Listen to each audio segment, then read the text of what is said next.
All right, so how I lost 60 pounds in 60 days. Well, actually, technically it's a little bit more than 60 days. We give or take a week or so. All right. So I'm gonna give you some tips or keys or whatever you want to call it. And some of these is actually things that I learned after the fact. I had lost. Let's see. I started my journey in the middle of April, and it was June when I learned that I stepped on the scale for the first time. Actually, no, I didn't step. I measured my blood pressure for the first time, and see that my blood pressure had reversed. Okay, and it dropped over 50 points. I had lost 65 pounds by this time. Okay, and when I first started, I was pre-diabetic, and now I'm nowhere near the diabetic. All right. So from that point, even since then, I've continued to study and continued to apply new healthy habits into my life. And recently, because one of the tips is something I learned recently. I reverse engineered my success, if you will, and this is the tips I want to share with you. But even recently, I started not just watching what I eat, but watching when I eat. Because when you eat is just as important, if not more important, than what you eat. Okay? And ever since I've implemented this information, I started losing weight again. Like crazy. Like first I kind of like plateaued. But here just recently I've lost what? I just started this a month, maybe a month and a half ago, and I'm down about 25. No, not 25. About 15 pounds. Yeah, probably about a good 15 pounds. Lost inches in the waist. That's what's important. So it's not like just muscle. My it's been around my gut. My belt size then went down again. My belt size, I went down 2 belt sizes. So we know where all that weight is coming from. Just by paying attention to when you eat and what you eat. So that's something to pay attention to. But I don't want to talk y'all ear off too much. But one thing I did want to say before I got into it is not about necessarily, I'm not going to be telling you like what to eat necessarily, like, because that's not where the real magic, if you will, happens. Okay, it's deeper than that. And the story I want to share is I went to my family reunion, which was in June, going into July. This is the same time, the same year where I started my journey. So of course, last time they see me, I was big, so they see me, they're like, "Oh man, you looking good, you looking good," and all that was good, all that felt good. But the thing that was amazing to me, because my family's black, so there's all kind of soul food. So it's fried chicken, macaroni and cheese, mashed potatoes and gravy, and sweet potatoes with all that type of shit, right? And I had zero desire to indulge in any other food. I didn't think twice. I was around it and all of that. Didn't want, baby, ain't you gonna eat? No, I'm cool. I'm sure I'm all right. I ate 5 got here. I'm already full. Things like that. I did not even, it was like as if it was black licorice to me or something. And Lord knows I do not like no goddamn black licorice. Okay? Not to say I was necessarily disgusted at it, but I just was like, yo, I don't have an appetite for that type of shit. I don't want it. And that's the magic of it, if you will. Like, to reprogram yourself. Because I remember I used to always think, yo, why does food that's good for you taste nasty or taste bad? And the food that's bad for you tastes so good. Like, why would God or why would nature set it up like this? The shit was unfair. But really, in all honesty, that's not the case. We just be sick. I don't know another way to put it. You just been sick. That's not really the way it's supposed to be. And once you reprogram yourself the way it should be, then you will desire the foods that you need. Like every once in a while, we're like, yo, I can use some spinach right now. I ain't had no taste for spinach. Okay, we won't get too deep into that. All right. So the first tip or whatever is we have to, let's see, what should I name it? Let's say speak a new language. Okay. So speak a new language. Okay? Very important. They like, yo, what do you mean? What are you talking about speaking a language? What the hell did that got to do with anything? Yo, it's really power in the tongue. It's real power in language. Once you become conscious of how you speak, it'll, like I say, words govern and facilitate our reality and our experiences. So I say that to say this, because this is the most dangerous thing we do with a diet. We should remove this word from our vocabulary, period, because the word within itself is a lie, the concept behind it. I'm talking about the word can't. Okay? We don't deal with the word can't, especially in this situation. You might be somewhere with some food or whatnot, and you might never say it out loud. You just stick it in your mind. Maybe you're looking at a burger or some cheesecake or something. Be like, yo, damn, I want that, but I can't eat that. I'm on this diet. Or I can't eat that. I'm trying to lose weight. I can't have it.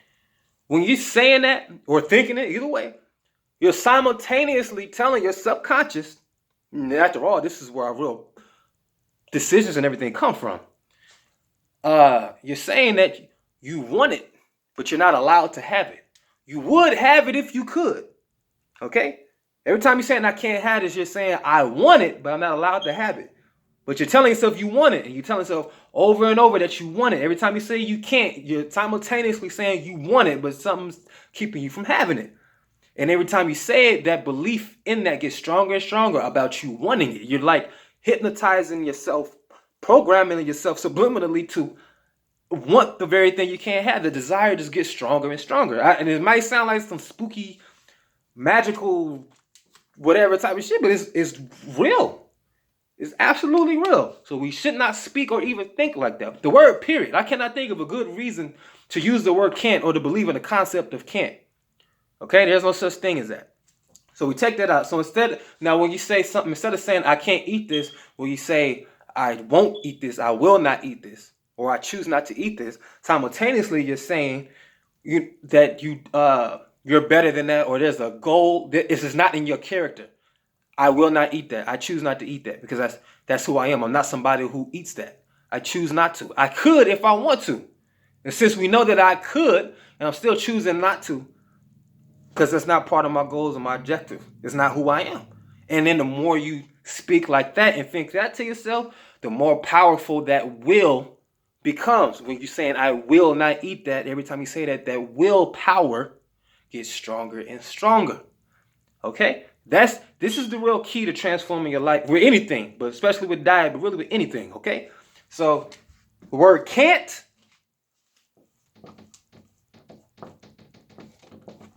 take it out your language. Take it out your language diet or whatever. Okay, we don't deal with that. I'm dead ass. Okay, it's different when like somebody be like, yo, you can't eat that, you vegan. Whoa. I can. I could do whatever I want to do. I choose not to because I just don't eat those type of things. And then it becomes more of your character. You're more programming yourself into who you really are. All right? I'm not even telling you that you had to be a vegan. It could be anything. Maybe somebody will offer you some muffins. You know, I don't eat that because I'm healthy. You're simultaneously saying like I'm healthy. It says I'm healthy. I don't eat that. That's what you're doing when you're saying I will not eat that. You're simultaneously saying I am healthy. I will be healthy. You see what I'm saying? So it may sound spooky, but trust me, it works. I'm only telling you what I know and what I study. It's not just on my personal experiences, it's things that I study as well. Okay? The next tip, getting a little more practical and mechanical with it. I'll call this 30, 60, 90. 30, 60, 90 rule. Okay? Write all these down or say these notes in your phone, whatever you got to do. All right? What's going on with us is we have to understand that our hormones is what control us, or at the very least influence us a great deal. Okay? And to call yourself trying to do something that goes against what your hormones are influencing you to do, which is damn near impossible, that's just an uphill battle. We have to program our hormones to get with the program of what we actually want to do. So to make sure your mind and your body and your spirit is all on one accord. Okay? And we have to make sure communication between all internally in your body is functional and working. Okay? All this may sound wild, but so the 30, what's the 30, 60, 90 mean? It's 30 is 4 grams of fiber. Okay? You want put fiber. 30 grams of fiber. Why should we aim for 30 grams? First of all, most of us are fiber deficient, especially when you're eating an animal-based diet. Fiber deficient. Okay? And it's the fiber that communicates with many of your satiety hormones. Okay, cholecystokinin, glucagon-like peptide. Those hormones. Fiber is what tells those hormones like you're satiated, you're full, you can stop eating.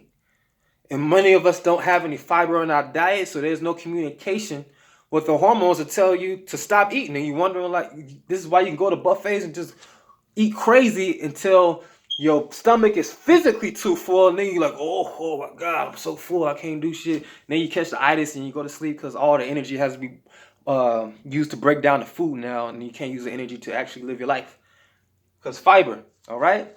The 60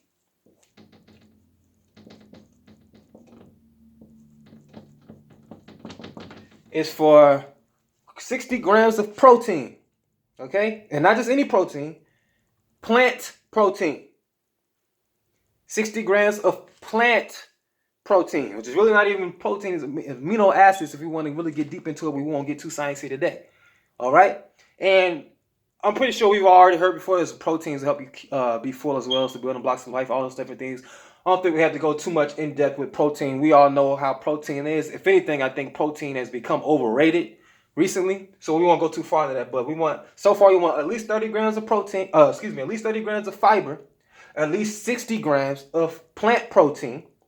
All right, and the 90 is we want at least a 90-minute fast, if you will. Okay, so by that I just mean have your last meal at least 90 minutes before you go to bed. So if your bedtime is 9 o'clock, be done with your last meal by 7:30. Okay, now the more time in between, the better, but at least, I'm being generous, at least 90 minutes. Okay, so we'll say a 90-minute fast. So what I'm saying is, if you make sure you get 30 grams of fiber, and remember, we don't want that from processed foods and nothing like that. And there's no fiber in no animal products. So that forces you to eat some plants. Okay? We want 30 grams of fiber. We want 60 grams of plant proteins, very important. Okay? I don't want to go too much to the science right now. We can do that another time though, because I got somewhere to be in a little bit anyway. So I need to hurry up and get to this video. So we want 60 grams of plant protein, 30 grams of fiber, and we want 90 minutes of fasting from a last meal to the time we go to sleep. We need at least 90 minutes in between. All right? And there's plenty of studies. I mean, that's for your heart health and all of that. We won't get too deep into that. But just follow that rule. So these two rules alone, I'm telling you, okay? I think I got time to give y'all one more. I had a whole bunch, but let me give you just one more tip. And that is to get, I'll put 3 of them in this one rule, okay? Get your iron, magnesium, and sunlight. All right, iron, magnesium. Oops. I know my spelling might be off. Look, I'm tripping. That word's supposed to say magnesium. I don't know what the hell I just wrote. Y'all probably can't see that anyway. All right, but anyway, and sunlight. Don't judge me by my handwriting, if y'all can even see it. Why are these 3 things important? Real quick, they give you energy. And literally, it's called adenosine triphosphate, or they call it ATP for short. All of this helps with production of adenosine triphosphate, or ATP. This is like our energy currency, like in our body. The day we stop producing ATP is the day that we die. Okay, and when we are invoking our willpower, that actually requires energy. It actually requires ATP. It actually requires adenosine triphosphate. So if you're running low on ATP, you're going to find that your willpower is going to be trash. But the more energy or the more ATP you have, the stronger your willpower can be. And what helps in production of this adenosine triphosphate is iron consumption, magnesium, and sunlight. Okay? That's the quick version. I don't think I really have. I have more. Just a quick bonus tip, okay? I'll write it right quick. I'll put a star for bonus.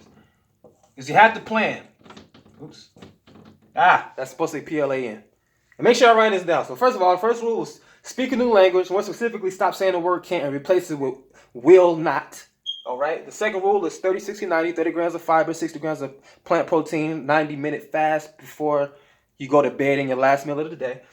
Third rule is iron, magnesium, and sunlight that helps with adenosine triphosphate production, which is energy for your willpower or fuel for your willpower, and there's a limited amount.